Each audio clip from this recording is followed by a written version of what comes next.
Good morning and welcome to Morning Prime Time News.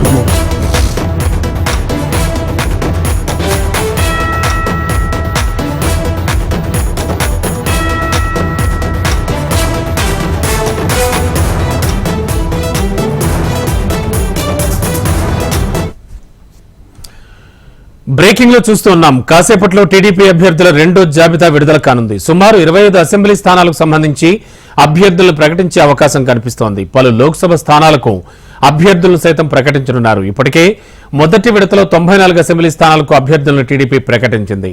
మరో 50 assembly 17 Lok Sabha స్థానాలపై Chandrababu కసరత్తు చేశారు. ఇక స్పష్టత వచ్చిన స్థానాల్లో అభ్యర్థులను కాసేపట్లో టీడీపీ అధినేత చంద్రబాబు ప్రకటిస్తారు.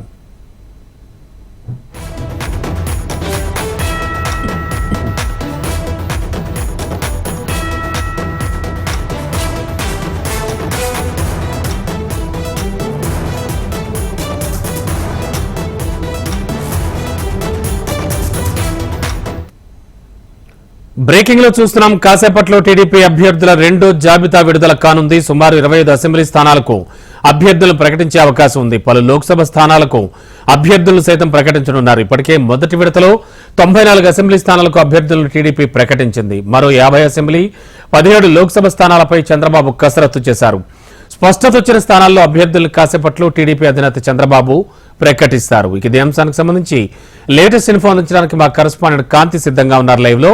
కాంతి, ఏం జరుగుతోంది? మరి కాసేపట్లో టీడీపీ రెండో లిస్టు వస్తుంది అంటున్నారు. ఇందులో లోక్సభకు సంబంధించి అభ్యర్థుల కన్ఫర్మేషన్ కూడా వచ్చే ఛాన్స్ ఉందా?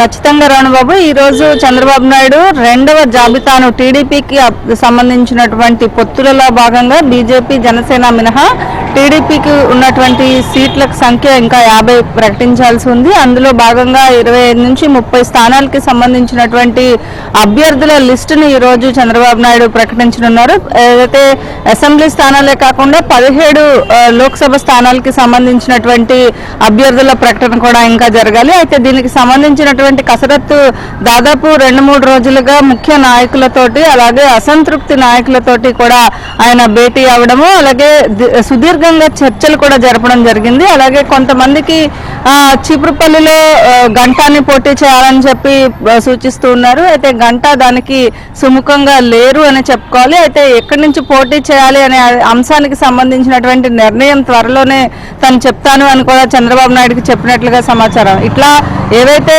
కొంత వివాదములు ఉన్నాయో, అలాగే ఎక్కడైతే అభ్యర్థిని ఇంకా ఖరారు చేసుకోలేకపోతున్నారో ఆ స్థానాలు మినహా మిగిలిన స్థానాలన్నిటికీ సంబంధించినటువంటి అభ్యర్థుల లిస్టుని ఈ రోజు ప్రకటిస్తారు చంద్రబాబు నాయుడు. అయితే మిగిలిన అభ్యర్థుల విషయంలో కొంత కసరత్తు చేస్తున్నట్లుగానే మనం చెప్పుకోవాలి. ఎంపీ స్థానాలకు సంబంధించినటువంటి అభ్యర్థుల జాబితా ఏదైతే ఉందో దాన్ని కూడా దాదాపు ఈ రోజు కొన్ని స్థానాలను ఎంపీ అభ్యర్థులను కూడా ప్రకటించే అవకాశం కనిపిస్తా ఉంది. అయితే ఈ అభ్యర్థుల కసరత్తు విషయంలో దాదాపుగా అందరి నాయకులతో కూడా కూర్చొని మాట్లాడిన తర్వాత డెసిషన్ తీసుకోవడం, అలాగే గెలుపు అవకాశాలు ఎక్కువగా ఎవరికి ఉన్నాయి అనే ఐవీఆర్ఎస్ సర్వేని ఒకటి నిర్వహించారు. ఆ సర్వే ఆధారంగా కూడా సర్వే ప్రాతిపదికంగా కూడా తీసుకుని అభ్యర్థుల ఎంపిక అనేది జరిగింది. ఈ నేపథ్యంలో ఈరోజు చంద్రబాబు నాయుడు రెండవ లిస్టు ప్రకటించే అవకాశం కనిపిస్తా ఉంది. అంతేకాకుండా అభ్యర్థుల ఎంపిక విషయంలో కూడా కాస్త సామాజిక సమీకరణాలు, అలాగే జనసేనతో కలిసి బీజేపీతో కలిసి వెళ్తున్న నేపథ్యంలో ఇరు పార్టీలకి సంబంధించినటువంటి అక్కడ స్థానికంగా ఉన్నటువంటి బలాబలాలు అన్నింటినీ కూడా బేరీజ్ వేసుకున్న తర్వాతనే అభ్యర్థుల ప్రకటన అనేది చేస్తున్నట్లుగా సమాచారం. అయితే అభ్యర్థుల ఎంపిక విషయంలో చంద్రబాబు నాయుడు ఇప్పటికే కసరత్తుని పూర్తి చేశారు. దాదాపు 25 నుంచి 30 స్థానాలకు సంబంధించి, అలాగే 5 నుంచి 10 ఎంపీ స్థానాలకు సంబంధించినటువంటి అభ్యర్థుల లిస్టుని ఈరోజు ప్రకటించే అవకాశం ఉంది. Ramana Babu, okay, thank you Kanthi.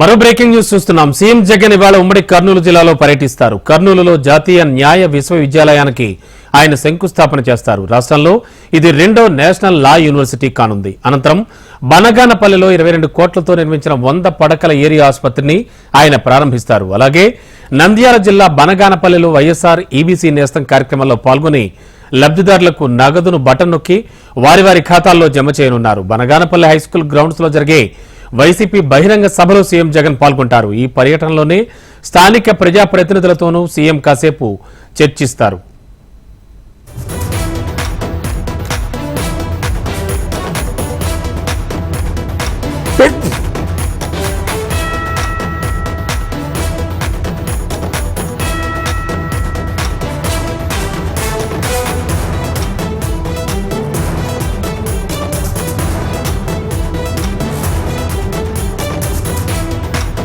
Breaking లో చూస్తున్నాం. సీఎం జగన్ ఇవాళ ఉమ్మడి కర్నూలు జిల్లాలో పర్యటిస్తారు. కర్నూలులో జాతీయ న్యాయ విశ్వవిద్యాలయానికి శంకుస్థాపన చేస్తారు. ఇక ఇదే అంశానికి సంబంధించి లేటెస్ట్ ఇన్ఫో అందించడానికి మా కరెస్పాండెంట్ హరికిషన్ సిద్ధంగా ఉన్నారు.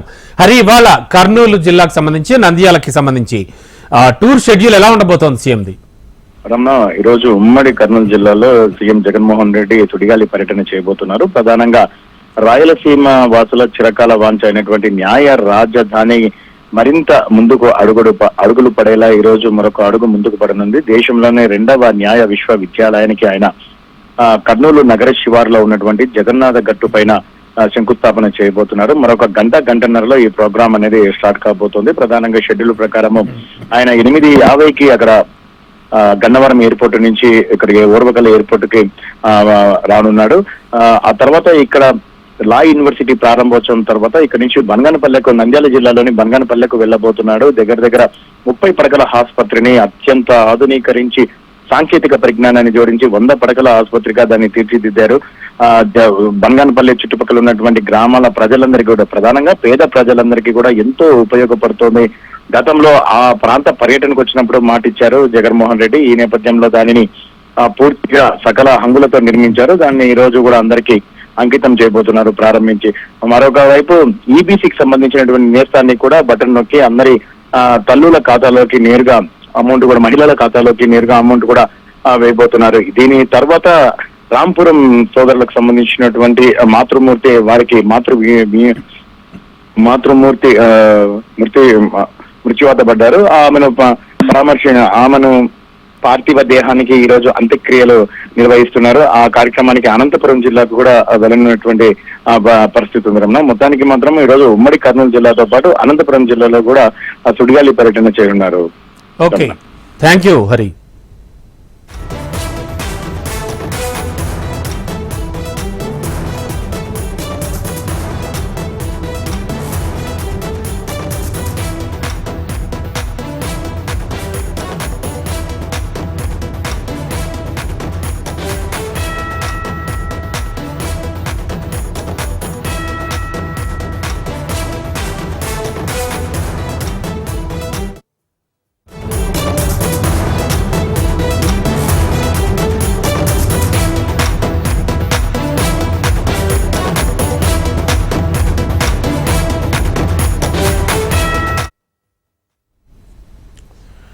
మరో బ్రేకింగ్. జనసేన పార్టీ అధినేత పవన్ కళ్యాణ్ ఎన్నికల్లో పోటీ చేసే అభ్యర్థుల జాబితాపై తీవ్ర కసరత్తు చేస్తున్నారు. ఇవాళ జనసేన పార్టీ తుది జాబితా విడుదల చేసే అవకాశం ఉంది. 15 స్థానాల్లో అభ్యర్థులను ప్రకటించే అవకాశం ఉన్నట్లుగా సమాచారం.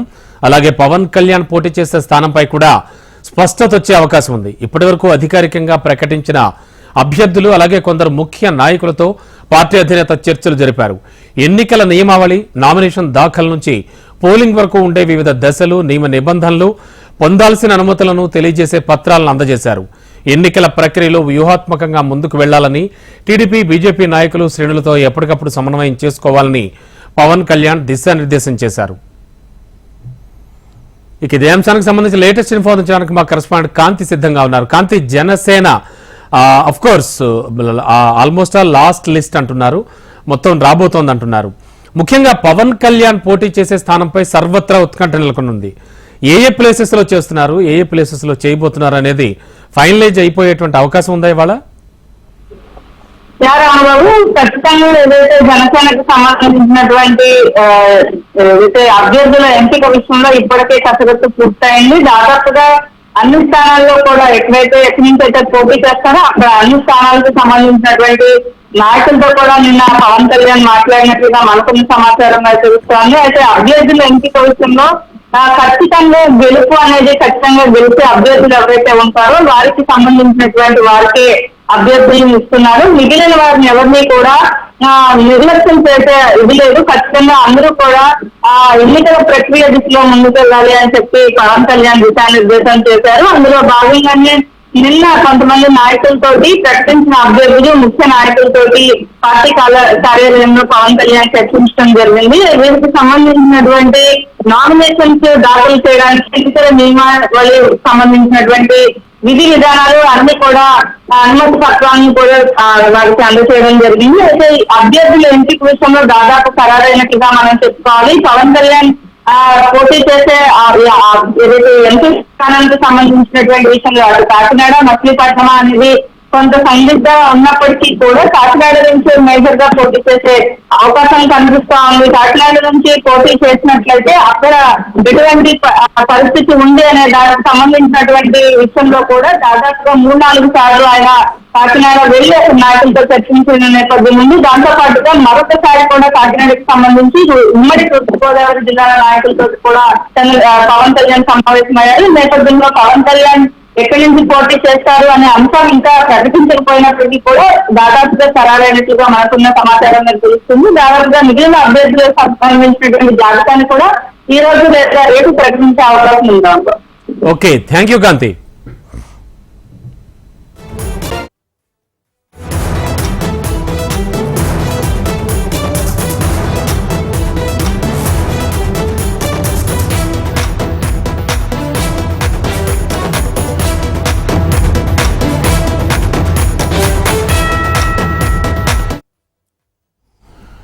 బ్రేకింగ్ లో చూస్తున్నాం. ఏపీలో ఎన్నికలు సమీపిస్తోన్న వేళ ఆయా పార్టీల అధిష్టానాలతో ఆశావహులు భేటీ అవుతూ ఉన్నారు. నిన్న చంద్రబాబుతో భేటీ అయిన గంటా శ్రీనివాసరావు విశాఖ టీడీపీ అభ్యర్థిగా తనకు అవకాశం ఇవ్వాలంటూ కోరారు. అయితే గంటాను చీపురుపల్లి నుంచి పోటీ చేయాల్సిందిగా చంద్రబాబు ఆదేశించినట్లు సమాచారం. అయితే దీనిపై గంటా ఎటువంటి క్లారిటీ ఇవ్వలేదు. ఇక ఈ నేపథ్యంలోనే నేడు తన సన్నిహితులు అనుచరులతో గంటా శ్రీనివాసరావు భేటీ అవుతారు. ఈ సమావేశం అనంతరం ఎక్కడి నుంచి పోటీ చేస్తారు అనే దానిపై తుది నిర్ణయం తీసుకోనున్నారు. ఇక ఇదే అంశానికి సంబంధించి లేటెస్ట్ ఇన్ఫర్మేషన్ ఇచ్చడానికి మా కరెస్పాండెంట్ అనురాధ సిద్ధంగా ఉన్నారు. అనురాధ, ఏం జరుగుతోంది గంటా ఇష్యూలో? ఒకవైపు చంద్రబాబు చీపురుపల్లి నుంచి చేస్తే ఖచ్చితంగా మీరు గెలుస్తారు అని చెబుతున్నారని సమాచారం. అసలు గంటా మనసులో ఏముంది? ఏం చేయబోతున్నారు? ఎక్కడి నుంచి పోటీ చేయబోతున్నారు? అట్లీస్ట్ ఇవాళ ఒక క్లారిటీ వచ్చే అవకాశం ఉందా? బాబు, మొదటి నుంచి కూడా గంటా శ్రీనివాసరావు సీటు మీద చాలా ఉత్కంఠత కొనసాగుతుంది. ఎందుకంటే గంటా పొలిటికల్ హిస్టరీలో ఎక్కడి నుంచి పోటీ చేసినా కూడా ప్రతిసారి ప్రతి ఎన్నికల్లోని కూడా నియోజకవర్గాన్ని మార్చడం, అక్కడి నుంచి ఖచ్చితంగా గెలుపు తీసుకోవడం అనేది అతని పొలిటికల్ హిస్టరీలో ఉంది. ఆ విధంగా ఇప్పుడు కూడా ఒక మంచి మైలేజ్ ఉన్న నాయకుడిగా ఉత్తరాంధ్రలో ఆయనకి పేరుంది. అయితే ఇప్పుడు ప్రస్తుతం జరుగుతున్న సమీకరణాల ప్రకారం గంటా శ్రీనివాసరావుని చీపురుపల్లి, విజయనగరం జిల్లా చీపురుపల్లి నుంచి పోటీ చేయించాల్సిందిగా పార్టీ అధిష్టానం నిర్ణయించింది. ఎందుకంటే అక్కడ నుంచి వైసీపీ పార్టీ నుంచి బొత్స బరిలో ఉన్నారు కాబట్టి బొత్స స్పీడ్ కి బ్రేకులు వేసే విధంగా ఒక అడ్డుకట్ట వేస్తే కాపు సామాజిక వర్గం నుంచి ఈ నాయకుడిని పెడితే బాగుంటుంది అన్న ఆలోచనలో టీడీపీ అధిష్టానం ఆ నిర్ణయాన్ని తీసుకుంది. అయితే గంటా శ్రీనివాసరావు మాత్రం మొదటి నుంచి కూడా వైజాగ్ లోనే తను పోటీ చేస్తాను అని పార్టీకి చెప్పుకుంటూ వచ్చారు. అదే విధంగా ఆయన భీమిలి సీట్ ని మొదటి నుంచి కూడా ఆశిస్తూ ఉన్నారు. భీమిలిలో తన సెంటిమెంట్ గా అక్కడి నుంచి ఖచ్చితంగా విజయం సొంతమవుతుంది, తన చరిష్మాని కొనసాగించే అవకాశం ఉంటుంది. పైగా భీమిలి కాన్స్టిట్యున్సీలో గతంలో ఆయన పనిచేసినప్పుడు కూడా గట్టిగా అక్కడి నుంచి వర్క్ చేసుకున్న నేపథ్యం ఉంది కాబట్టి ఖచ్చితంగా భీమిలి సీట్ కావాలి అన్నది ఒక ప్రతిపాదన చేశారు. ఒకవేళ భీమిలి కాకపోతే చోడవరం గానీ, అంటే కాపు సామాజిక వర్గం ఓట్లు ఎక్కడైతే ఎక్కువగా ఉంటాయో ఆ నియోజకవర్గాన్ని ఆయన కార్నర్ చేస్తూ వైజాగ్ నుంచే తనకు అవకాశం కల్పించాలని గంటా కోరడం జరిగింది. కానీ పార్టీ అధిష్టానం మాత్రం వైసీపీని కార్నర్ చేయడానికి గంటా లాంటి నాయకుడు, ఒక ఉత్తరాంధ్రలోని కీలకమైన నాయకుడిగా ఉన్న గంటా లాంటి నాయకుడిని అక్కడి నుంచి పోటీ చేస్తే బొత్స లాంటి నాయకుడికి బ్రేక్ పెట్టే అవకాశం ఉంటుంది అన్నది వాళ్ళ పార్టీ సమీకరణాలు. అయితే మొత్తానికి గంటా మాత్రం అందుకు సుముఖంగా లేరు. వైజాగ్ నుంచి మాత్రమే ఆయన పోటీ చేసేందుకు సుముఖత వ్యక్తం చేస్తూ ఈ రోజు తన కార్యవర్గంతో భేటీ అయ్యే అవకాశం ఉంది. మధ్యాహ్నం నాటికి గంటా వైజాగ్ వచ్చి తన అనుచరులతో అలాగే ఇక్కడ ముఖ్య నేతలతో తన ఫాలోవర్స్ తో భేటీ అవుతారు. తదుపరి తన నిర్ణయాన్ని ప్రకటించే అవకాశం అయితే ఉంది. అయితే పార్టీ అధిష్టానం మేరకు ఆయన చీపురుపల్లి వెళ్తారా లేక మరేదైనా ఒక కీలకమైన నిర్ణయం తీసుకుంటారా అన్నది మాత్రం గంటా విషయంలో ఒక ఉత్కంఠత అయితే విశాఖపట్నంలో కొనసాగుతూనే ఉంది. మరి కాసేపట్లో దానికి తెరపడే అవకాశం అయితే కనిపిస్తుంది. కానీ గంటా ఇప్పటికిప్పుడు వేరే పార్టీలకు వెళ్లే ఆలోచన లేదు కాబట్టి ఖచ్చితంగా పార్టీని కన్విన్స్ చేసి ఇక్కడ వైజాగ్ లోని ఏదో ఒక స్థానం నుంచి ఆయన పోటీ చేసే అవకాశం ఉంటుంది. లేని పరిస్థితుల్లో గంటా చీపురుపల్లికి షిఫ్ట్ అయి తన కొడుకుని ఇక్కడ వైజాగ్ లో ఏదో ఒక నియోజకవర్గం నుంచి పోటీకి నిలపాలన్న ఆలోచనలో కూడా ఉన్నాడు. ఆ మేరకు మరి పార్టీ ఎలాంటి నిర్ణయాలు తీసుకుంటుంది అన్నది మాత్రం వేచి చూడాల్సిన అంశం. Okay, thank you Anuradha.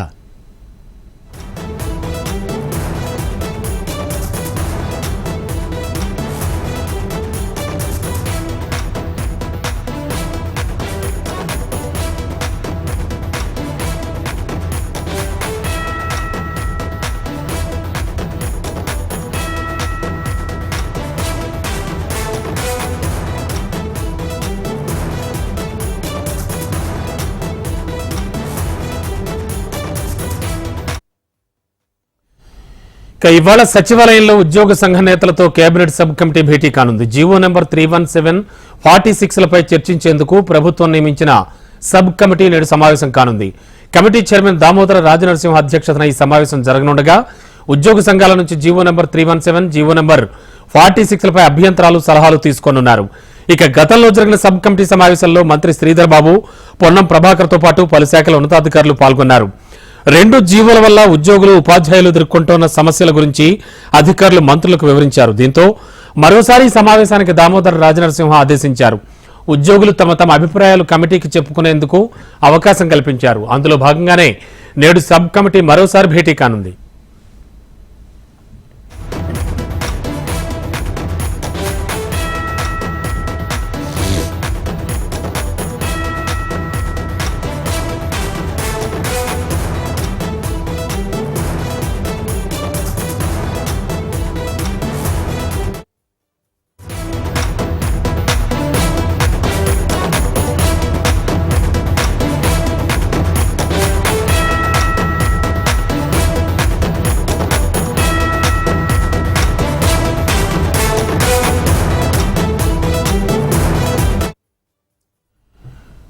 మరో బ్రేకింగ్ చూస్తున్నాం. ఇవాళ ఢిల్లీలో కిసాన్ మజ్దూర్ మహాపంచాయత్ నిర్వహిస్తున్నారు. రామ్లీలా మైదానంలో రైతు సంఘాల ఆధ్వర్యంలో ఈ భారీ బహిరంగ సభ నిర్వహిస్తున్నారు. అయితే కనీస ధరతో పాటు ఇతర డిమాండ్లను పరిష్కరించాలని గత కొన్ని రోజులుగా రైతులు డిమాండ్ చేస్తూ ఉన్నారు.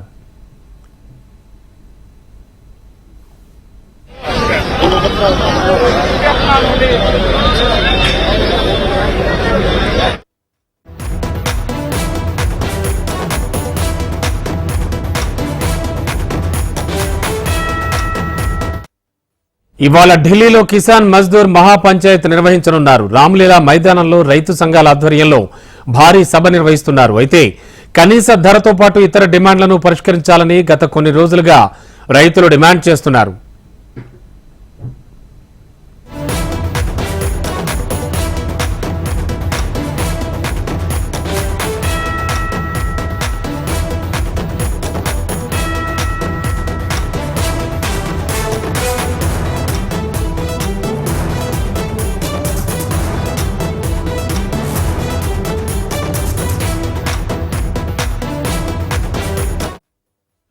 బ్రేకింగ్ లో చూస్తున్నాం. ఇవాళ ఢిల్లీలో కిసాన్ మజ్దూర్ మహాపంచాయత్ నిర్వహించనున్నారు.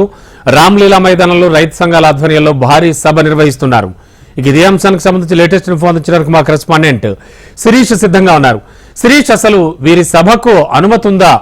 దాదాపుగా చాలా ధర్నాలు అలాగే ఆందోళనలు చేస్తున్న నేపథ్యంలో మొన్ననే విరమించారు. అంటే ఒక చిన్న బ్రేక్ అయితే ఇచ్చారు. మరి తదనంతరం ప్రభుత్వం వీరందరికీ కూడా పర్మిషన్ ఇచ్చిందా ఈ సభ నిర్వహించుకోవడానికి? ఏం జరగబోతోంది ఇవాళ?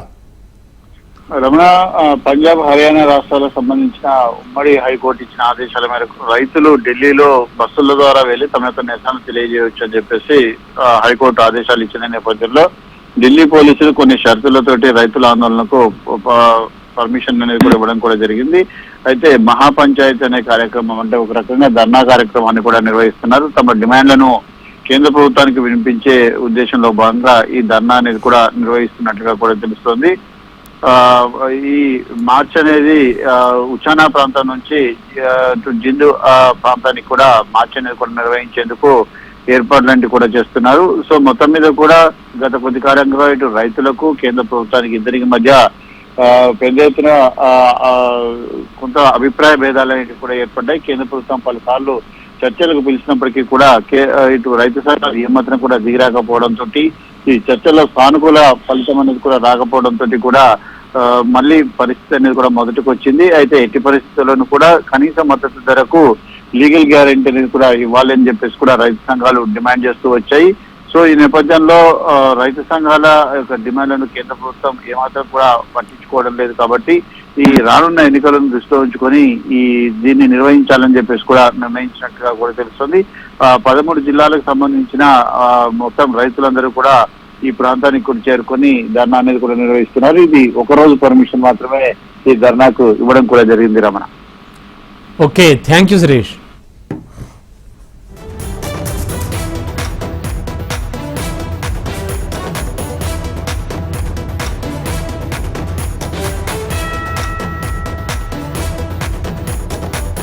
ఇక ఇవి బులెటిన్ విశేషాలు చూస్తూనే ఉండండి. హెచ్ఎం టీవీ వార్త ఆగదు, నిజం దాగదు.